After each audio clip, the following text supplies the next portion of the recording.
Aujourd'hui, c'est un petit peu l'aboutissement, c'est mercredi 18 juin, d'un projet qui a tenu en haleine des écoles de Laval, mais aussi des artistes, des membres du service patrimoine et puis des acteurs de la ville de Laval. Puis Olivier Michaud, vous êtes chargé de mission. Chargé de mission sur l'éducation artistique et culturelle. Tous les projets qui mettent les enfants de Laval en lien avec le monde de la culture, des arts. Et alors, ils ont été sollicités, certains de ces jeunes, pour réfléchir au bien manger, c'est ça ? Oui, parmi les 200 projets qui se sont déroulés cette année, celui-là était sur le bien manger à Laval. Le service patrimoine a fait découvrir aux enfants de 3 classes comment on a mangé à Laval au fil des siècles.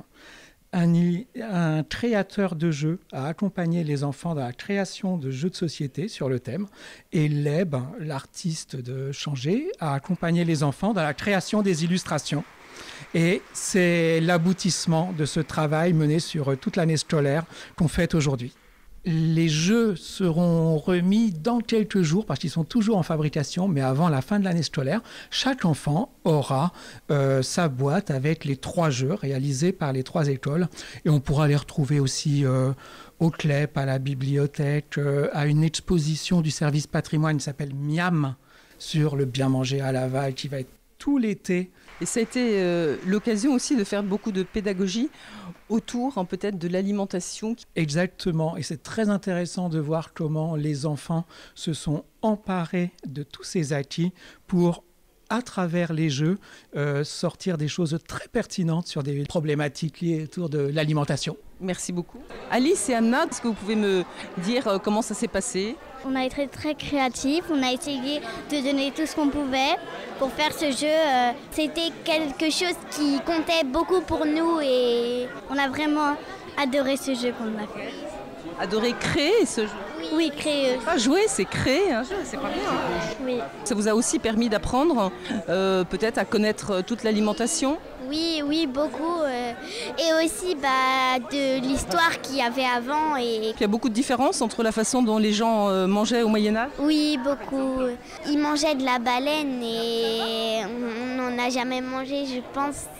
C'est vraiment génial d'apprendre tout ce qu'ils faisaient autrefois. Ça fait vraiment bizarre de dire qu'avant ils faisaient ça, alors que nous maintenant on arrête, on n'a pas le droit, il ne faut pas faire ça. Et qu'on a beaucoup évolué alors qu'eux avant ils ne faisaient pas toutes les choses qu'on faisait maintenant. Et vraiment très très contente d'avoir créé ce jeu avec l'aide de tout le monde.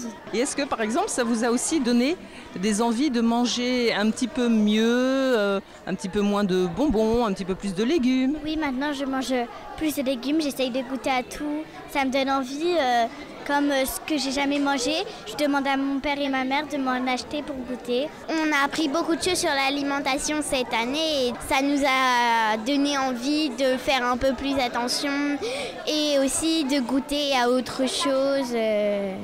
Merci beaucoup Alice et Anna. Gwen, vous êtes pour la partie service patrimoine de la ville de Laval. C'est vous qui avez piloté donc le côté patrimonial de ce projet ? Oui, c'est exactement ça. Et ma mission consistait à suivre les jeunes pendant tout le parcours, mais aussi leur proposer 7 séances dédiées au patrimoine lavallois pour qu'ils comprennent et que le sujet du jeu soit le patrimoine lavallois aussi. On avait une école privée de CE1, CM, Notre-Dame d'Avenières. Nous avions une classe de CE1, CE2, Victor Hugo. Et puis nous avions la classe Ulysse de Fernand Puech. Tout ça, ça a été l'occasion de découvrir du patrimoine et particulièrement, c'est un petit peu original, sur le patrimoine nourricier. Oui, tout le sujet du jeu et de cette saison, ça a été bien manger à Laval, mais surtout du Moyen-Âge jusqu'à nos jours, et passer par toutes les grandes étapes de la nourriture sur le territoire lavallois. On entendait tout à l'heure, juste avant, Alice et Anna qui s'étonnaient qu'au Moyen-Âge, on mange de la baleine. C'est vrai qu'on a abordé certains sujets qui ont un peu étonné, notamment le fait qu'au Moyen-Âge, on ne buvait pas d'eau.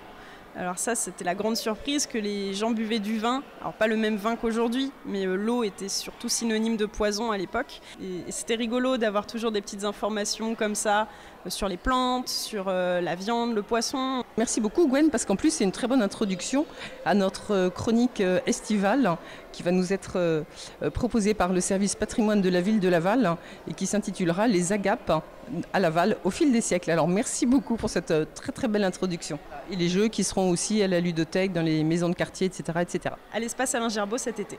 Kenzo, est-ce que tu peux me donner le nom du jeu que vous avez créé avec ta classe? La quête des Halles. Laurent Blanc-Villain, vous êtes l'animateur de la classe de Fernand Pêche. Ça a été une belle aventure collective. Tout à fait, oui. Donc un dispositif Ulysse du coup sur le collège Fernand Pêche. On a été contacté par le service patrimoine. C'est qu'on est motivés avec ma collègue Malika à ESH. Et on a des élèves motivés qui, comme ils ont des difficultés d'apprentissage, passer sur des notions un peu concrètes ou travailler sur la pédagogie de projet, ça les rend beaucoup plus acteurs. Je trouve que des projets comme ça, pluridisciplinaires on va dire, et pluriprofessionnels avec plein d'adultes différents, ça lance une vraie dynamique. Et le résultat en plus il parle de lui-même parce qu'il est vraiment très très chouette. Je confirme. Merci beaucoup. Merci.